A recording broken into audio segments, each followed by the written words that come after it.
अखिलेश जी, मणिपुर में जो घटना हुई है, कल प्रधानमंत्री ने कहा बहुत दुखद घटना है, इस पर हम कार्रवाई करेंगे, लेकिन 77 दिन तक उनके शब्द नहीं निकले, तो इस पर आप क्या कहेंगे? देखिए, मणिपुर में जो कुछ हो रहा है या जो कुछ हुआ है, ऐसा संभव नहीं है कि भारतीय जनता पार्टी को, देश के प्रधानमंत्री को, देश के होम मिनिस्टर को न पता हो। सच्चाई तो ये है कि आरएसएस की नफरत की राजनीति, आरएसएस की बांटने की राजनीति और भारतीय जनता पार्टी का लगातार वोट कैसे बढ़े, लड़ाई और झगड़े और नफरत से लोगों में दूरियां हो जाए, उन्हें वोट कैसे मिले, इस दिशा में लगातार वो प्रयोगशाला की तरह मणिपुर को इस्तेमाल कर रहे थे।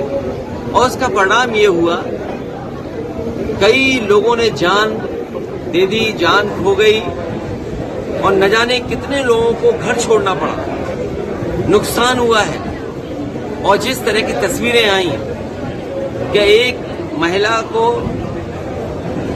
जिस तरीके से घुमाया गया, और एक नहीं दो महिलाएं थी, और उसके बाद मुख्यमंत्री का ये कहना कि ये घटना कोई एक अकेली घटना नहीं, ऐसी और घटनाएं हुई हैं। इससे ज्यादा शर्मनाक, इससे ज्यादा हमारे संस्कृति पर धब्बा लगने की बात कोई नहीं हो सकती, जो भारतीय जनता पार्टी के मुख्यमंत्री और देश के प्रधानमंत्री और देश के होम मिनिस्टर इस बात को देख रहे हो।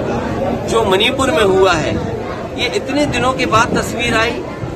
जो संस्थाएं थी, आईबी, वो क्या रिपोर्ट दे रही थी, इनके पास बड़ी बड़ी संस्थाएं जो जानकारी समय समय पर देती हैं, वो संस्थाएं क्या कर रही हैं? जब संस्थाएं पॉलिटिकल लोगों के पीछे लगाएंगे आप, तो वो सच्ची घटनाओं के बारे में क्यों जानकारी देंगे? ये बीजेपी सरकार और बीजेपी के नेता दोषी हैं। वहां पर जिन लोगों ने इस तरह की घटना की है, कार्रवाई हो।